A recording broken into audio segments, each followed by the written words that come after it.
Dashboard design isn't something you'd usually look for when you first shop for a new car, but there's a manufacturer out there who's taken things, well, to a whole new level.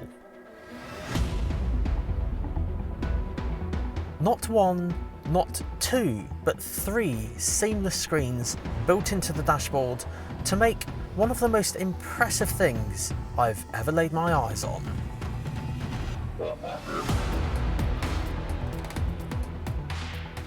This is the MBUX Hyperscreen. Spanning over 141 centimeters wide, it stretches from A-pillar to A-pillar and uses OLED display technology to offer the highest contrast, the brightest pixels and the deepest blacks. And in this video today, I'm covering the incredible MBUX Hyperscreen in depth.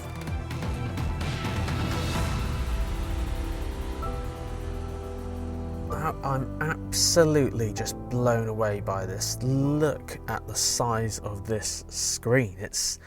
Who in Mercedes thought that, I know, let's just replace your dashboard with an entire screen? It looks absolutely incredible. I don't know where to look. All of it looks absolutely stunning. Looks like it's come out of a concept car or like a sci-fi movie or something. So what I thought I'd share with you all today is kind of like a walkthrough guide of what MBUX Hyperscreen does. Obviously you can see what it is because it's such a kind of head turner as soon as you look in the car, but we'll show you. So as you can see, it's kind of divided into these like three sections. So you've got, if we start here, the instrument cluster. So here you obviously have your usual things like of your trip information, and there's a few different display styles you can customize there. Then you've got your center screen, so that allows you to do your usual things like phone, navi, radio, and media functions, along many other settings. And then something slightly different, there's a screen over on the passenger side. Now if there's a passenger sat there on the passenger seat, they can actually control and play back movies and things like that over there. So I'll have to sit in that seat to get that screen activated, so I'll do that in a minute. But let's make a start on this screen right here. So yes, this is the instrument cluster. So quite simply, pressing the home button allows you to bring up well, all of the different display styles that you can do. So let's make a start with the left-hand one, which is understated. Basically kind of like a very minimalistic kind of screen, only highlighting the most important information. And then going over here to sport. Kind of useful if you want to see your, I guess, G-force readings, but yeah, quite a unique display style there, and obviously being electric it's quite powerful, so might be quite a common one, that one. Or you can go for some traditional dials like classic, which I quite like the look of, because those blue things there almost look like lasers or lightsabers, so they do look pretty futuristic, and obviously being blue match all that ambient lighting. Now one of my personal favourites is actually navigation. I've noticed on here, if we go on here, this literally makes your entire screen in front of you into the sat-nav. Now if you look really closely over on the water there, it's actually rippling. The water is rippling on the sat-nav screen, and yes, it does do it on the centre screen here as well. So Mercedes don't have to do that, but they just go the extra mile just to give you that kind of edge. It just, yeah, you don't have to make the water ripple, but why not? But yes, then after this we have another one called assistance. So if you have either a car with driving assistance package or something like that, you can obviously see some assistance systems, and then you can see a car in front of you, but like this here. And then the final screen would be service, just in case you want to see any service information and that sort of thing. So yeah, all really, really good. I think most of the time some people probably choose the first few, but I'm going to leave it on that one for now. But that is a very basic run through of the instrument cluster. Now let's turn our attention to the grand masterpiece, the largest screen out of the three, which I was going to try because with a screen this big, can you play movies on it? So let's give that a go. Yes is the answer to that. So yes, you can play video content, movies from a memory stick. So I've just popped a memory stick in here just to play something on the screen. And yeah, you could literally watch a movie in here. Now obviously I would imagine it would grey out when you're driving to stop any distractions from the driver or anything, because that would be extremely distracting if you're watching a movie on there. So I'd imagine it'd probably still play the audio content, but obviously, hey, if you're waiting for a charge, which doesn't take long in this car, so this is the EQS that I'm in, If you find a rapid charger, it can charge it within about 30 minutes, so up to about 80% on DC charging. So yeah, obviously you probably won't have to wait for the entire movie, but yeah, you can watch stuff on here. But obviously it's not all about movies, so let's hit the home button and show you what else this screen can do. So this is what you'll normally come to with when you turn it on. You'll have your sat-nav screen just here, and what Mercedes-Benz have actually very cleverly designed on this new multimedia system, MBUX NTG7, it's known internally. It's basically a thing called zero layer. Now you don't have to use this thing called zero layer, you could make use of a more traditional menu layout, but the way this works is like this.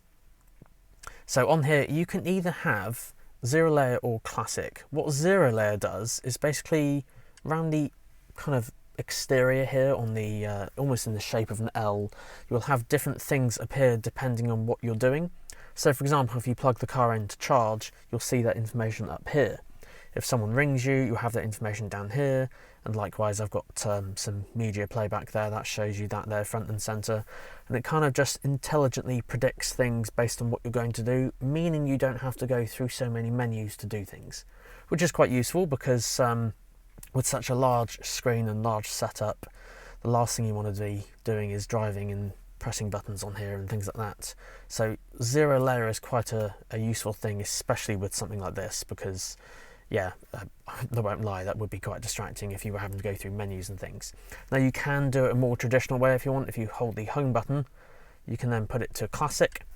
So this is what most cars look like these days, where you go into the menu. So if you go into here, you have all your settings in there, go into the sat nav and you have all your sat nav things in there, and then phone and so on and so forth. But the zero layer thing is quite useful because it kind of just puts everything on the home screen, and the relevant tiles and the most important information appear as and when you need it. Now of course I won't run through the entire MBUX system in here, just because I'm going to save that for a future video where I'll run through virtually everything that this offers. But I have made a video on my 5 favourite things on this system, which is found in C-Class SL, which will be the new GLC as well, EQE and EQS. So click on the pop-up banner up at the top if you wanted to see my 5 favourite things on that multimedia system. But now let's turn our attention to the passenger screen, which as you can see at the moment is just loaded with Mercedes-Benz stars. But something different happens when you sit in the passenger seat, or if you have a passenger. So let's do that. So, and then finally the passenger screen. So notice here now there is an on and off button which appears automatically when someone is sat here, I guess just to stop any distractions to the driver because it is such a large screen.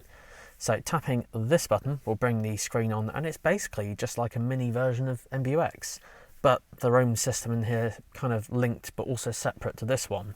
And the reason for that, when I kind of say that, is because you can have something playing on this screen like that, but then you can also watch from the same memory stick another file, but kind of completely separate. So you can each watch your own thing while charging or while waiting for someone and that sort of thing. So this is quite clever because you can actually connect up your headphones to this, so Bluetooth headphones, and watch your own content on here. And then obviously the driver has their own thing over there as well, of course not while driving. So say maybe you're waiting to pick someone up or waiting for your car to charge or something, you can each watch your own movie or content on there.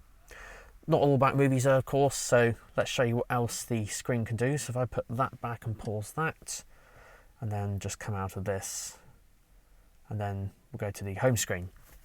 So this bit here, as I said, it's like a mini version of MBUX. So you have your Mercedes EQ things in here, so you can go into here and look at things like your charging and adjust a few parameters and settings and that sort of thing. And then over here we've got the navigation. So yes, you can literally program in sat-nav destinations here, which will then of course go to the driver's screens, because it can go to both. And then we've got phone, obviously connect your phone up, and of course while on that topic, down here I noticed there's like a little Bluetooth headphone button, so you can connect your Bluetooth headphones up, or the button next to it kind of shares it through all the speakers in the car. So in case I don't know, someone was watching something and wanted to share it with everyone in the car, then you can do that. And then of course a few things like apps, and which I know Mercedes-Benz are working on. I think they're adding a few things, even some games I've heard are coming in the future, like Tetris. I think you can play Tetris in the car. So I think there's a few more apps and games coming as well, but you have to stay tuned and have a look at those when they come out. But yeah, other than that, there's a few settings and things to control on there. And there is also one final thing, actually. On the top right of both screens, there is this kind of share content button. So basically, if you have something playing on the big screen, you can kind of share it with the passenger, or vice versa. You can share it with each other. I guess like a particular point in the playback or something, you can kind of share it to the other screen. But yeah, that is the passenger screen there. And as soon as the passenger gets out, you notice that the screen will go directly back off again and just go to those kind of Mercedes stars, just to stop any unwanted distractions. But there we go, guys. That is the MBUX Hyperscreen, and I gotta say, that looks absolutely incredible. I would love that in my own car. Don't think I'd be able to take my eyes off it. It looks absolutely incredible. But guys, so if you wanted to see the EQS, this is the EQS here, if you wanted to see the review of that I did a few months ago, check this video out right here, because I did review it, and I've got to say it is one of Mercedes-Benz's best models to date. It is incredible, taking all that S-Class technology. Huge shout out to Sandown Mercedes, as they help provide access to all these awesome cars you see in the videos. So huge shout out to them. But guys, until next week, we'll see you then.